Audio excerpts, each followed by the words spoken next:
Hey there, it's Anonymous Tea Podcast. Hello, everyone. Hello.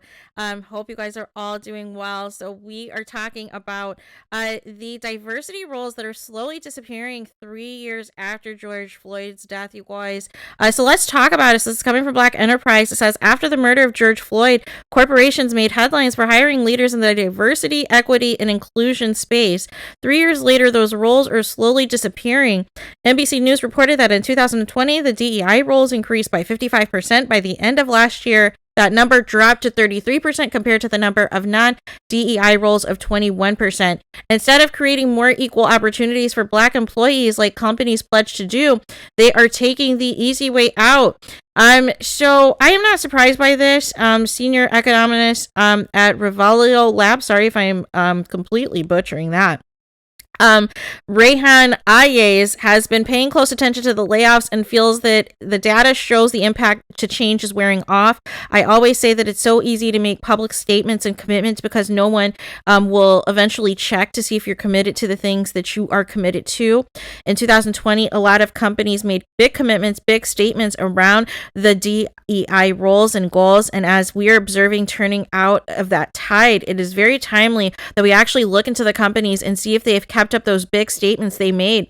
Other leaders who have promoted DEI for years feel the same way. Robert Johnson, founder of BET, called out corporations like McDonald's and Bank of America that pledged tons of money promising to expand the movement but have not kept their word. This is very disheartening, especially after so many were hopeful after George Floyd's murder that organization leaders would be sensitized and committed to equality and inclusion, says Nika White, a DEI professional from South Carolina. While another survey showed that only about 4% of chief diversity officers are Black, some professionals are hopeful a turnaround will come with the help of ESG, environmental, social, and governance strategies.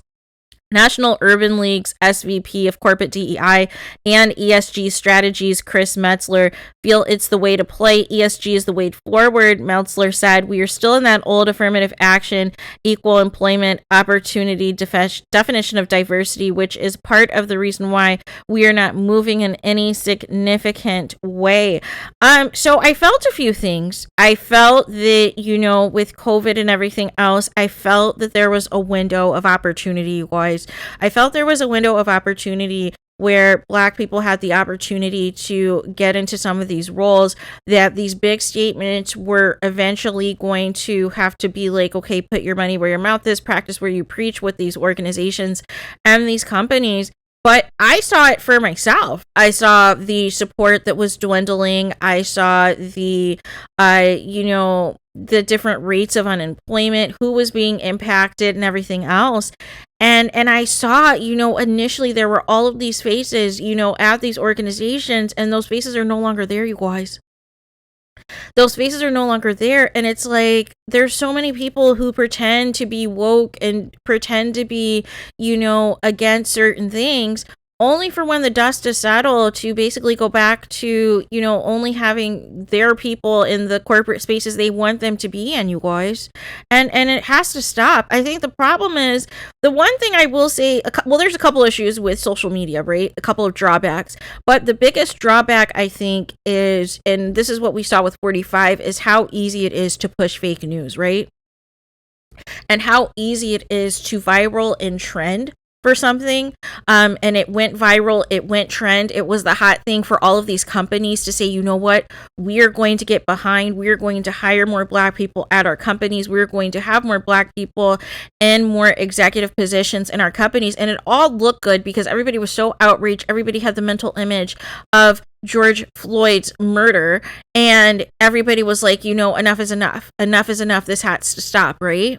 So everybody was all emotional, was all in, was all thinking that these companies were being serious, that these companies were being legit about providing these opportunities to Black people, when they were full of it. They were full of it the entire time, you guys. That's why I said there was a window. There was a window of a couple of years or less to where, if you were paying attention to the companies that were like, oh yeah, we're going to hire more Black people and we're going to put more Black people in executive positions, that there was a window to take advantage of that, right? There was a window to take advantage of that, and then it was going to be back to the basics, and they were going to slowly phase out those roles and slowly phase out those black people just as quickly as they invited them in, because ultimately they are not comfortable with too many black people in these executive positions, you guys. And we're just going to keep it a buck here. Like I said, there's nothing to sugarcoat. There's nothing to sugarcoat. They were trying to be woke. They were trying to be on brand with what everybody else was doing, what everybody else was saying in the media, with what their competitors were saying. And they didn't want to lose revenue. They didn't want to lose, people quitting or quitting out in outrage if they felt that there was any allegiance that they felt, towards the police officers that killed George Floyd. So they made these statements basically to pacify black people, right? And some of them took advantage, right? Some of them took advantage. Some of them kept their word for a period of time. But like I said, there was a window.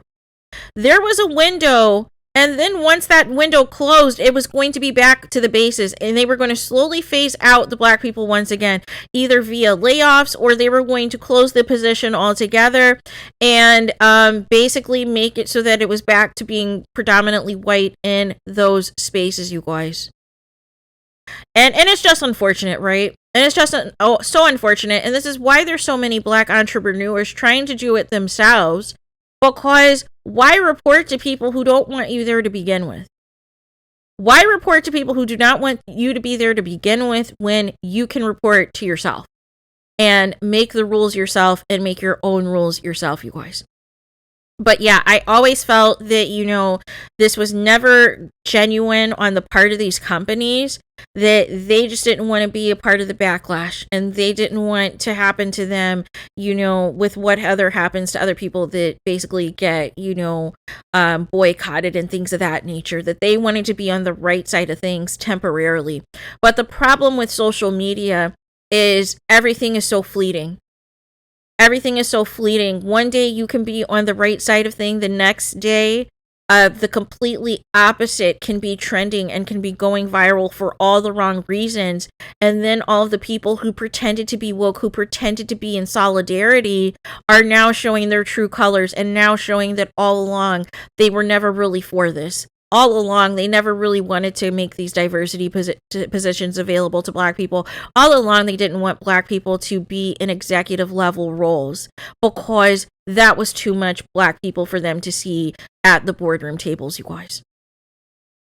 But now that time has passed, now that, there's rumors, there continues to be rumors, about a recession, it's impacting different people, certain jobs are slow to hire from certain companies, the tech industry is oversaturated, so there's a lot of people that are getting laid off from that as well. So now it is the time to, like I said, starting last year, to start those layoffs, to start, completely eliminating those positions altogether that benefited black people, you guys. Because they don't want us there. They really don't. But the real question is going to be, is who's going to call this out? Who is going to call this out that has the power, that has the influence to really make a stand and say, you know what, you guys lied.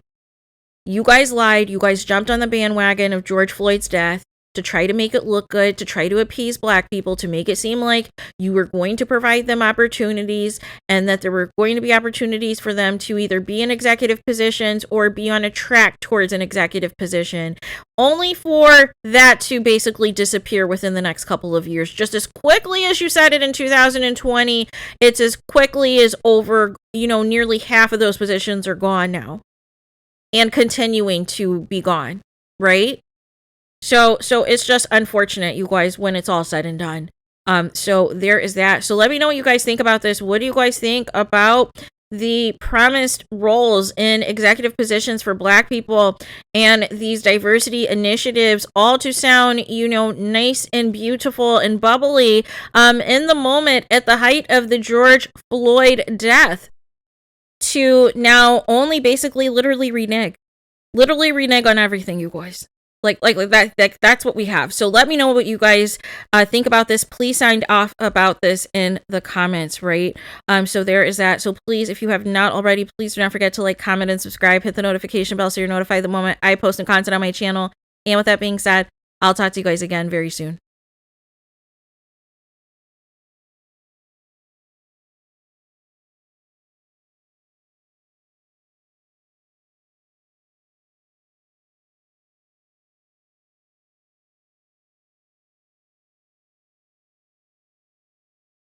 a little bit of sports and a whole lot more. To my subscribers, to those of you who've been rocking with me, thank you so much for your continued support. I'm grateful, thankful, and appreciative of all of you. You guys make all of this go. To any new subscribers or those of you who are viewing the channel for the first time, thank you so much for tuning in. Please check out my older content as you guys get familiar with the place. We're all nice and respectful around here, and it's really a good group of people who continue to come back, and so I'm grateful and thankful for all of that. And with that being said, if you have not already still, please do not forget to like, comment, and subscribe. Hit the notification bell so you're notified the moment I post new content on my channel. And with that being said, I'll talk to you guys again very soon.